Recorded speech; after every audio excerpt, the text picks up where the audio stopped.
I'll be there for the highs and lows. Give you mine if your heart gets broke. By your side when you're all alone, I will be there. When you're down and down and you look, things got tough and you've had enough. When you hello फेरि साथीहरूलाई good morning छ है, नमस्ते छ मेरो ब्लगबाट। तपाईहरू हेर्नु भएको छैन अझै मेरो भिडियो।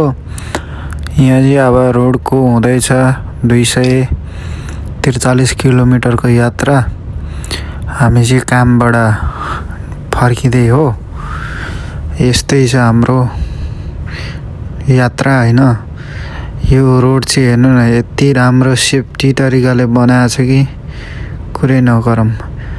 केपी चोरले पुरा देश बेचेर भ्रष्टाचार गरेर ठिकै छ। देश विकास भनेको यस्तो हुनुपर्छ के।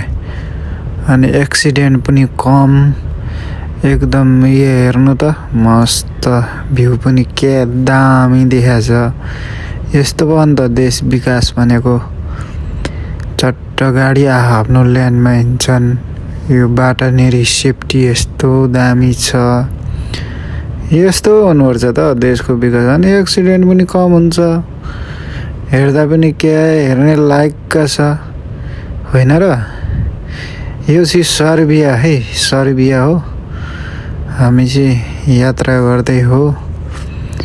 काम परेर आएको थियो, हल्का थोरै थियो र आइदिएको होइन। यस्तो दामी छ कि कुरै नगरौँ। विकास भनेको यस्तो हुनुपर्छ के। अनि सेफ्टी हेर्नु, सेफ्टी रोडको लागि सेफ्टी यति राम्रो सेफ्टी छ कि कुरै नगरौँ। यो रोडको लागि मात्रै सेफ्टी होइन, जनताको लागि पनि सेफ्टी छ क्या। चट्ट लाएर गाडी आफ्नो 4 लेन छ। चट्ट लाएर यस्तो दामी छ कि कुरै नगरौँ।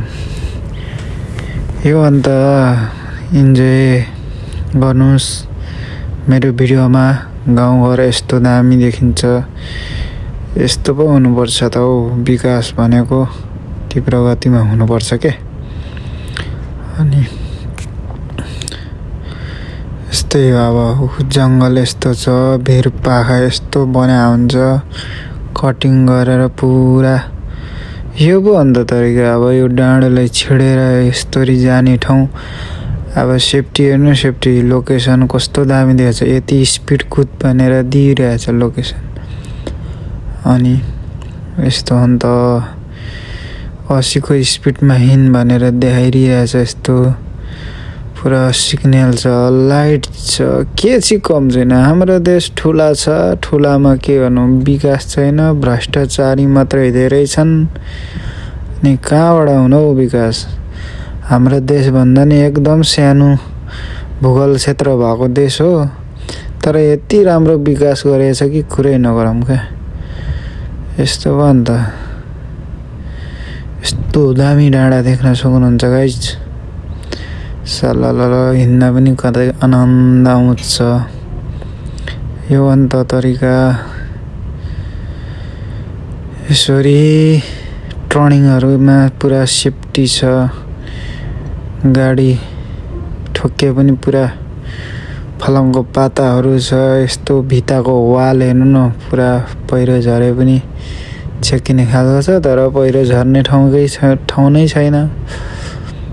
यस्तो डाँडा काँडा। अब यो अहिले त जाडोको सिजन हो, यो पात फेर्ने सिजन। यो भदौ असारतिर आउनुपर्छ। यति दामी हरियो हुन्छ कि कुरै नगरौँ। पुरै हरियाली हेर्ने लायकका हुन्छ। यस्तो दामी के। मलाई त फेरि जाउँ भइरहेछ कि। घरिघरि यस्तो मौका आउँदैन गाइज हो। बब्बाल छ नि भ्यू त, पुरै पहाड नेपाल जस्तै। यस्तो दामी छ कि कुरै नगरौँ। चट्ट आफ्नो ल्यान्डमा गाडी यसरी कुद्नुपर्छ अनि कम मजा आउँछ त। आफ्नो ल्यान्डमा एकदम स्टेट बाई स्टेट। अनि एक्सिडेन्ट हुन्छ त अब हेर्नु भिरपाखा।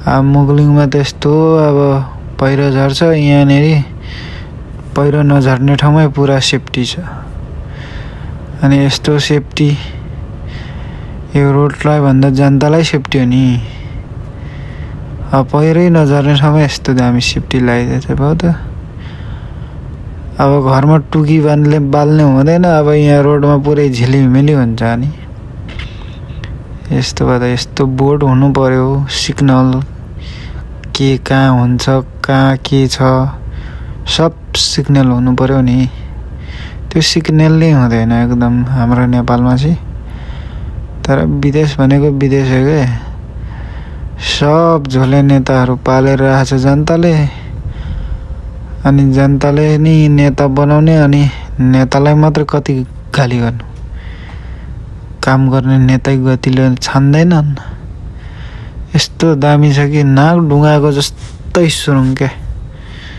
यो अन्त यार बब्बाल छ नि यस्तो नाक ढुङ्गामा बन्न ला जस्तै सुरुङ पुरा भित्र यति सेफ्टी छ कि फोन कलिङ गर्ने ठाउँ धरि छ नि यस्तो बवाल हुनु पर्यो नि साथी हो के गर्नु यस्तै छ गाई चलिरहेछ पहाड सिचालेर यस्तो बनाइदिएछ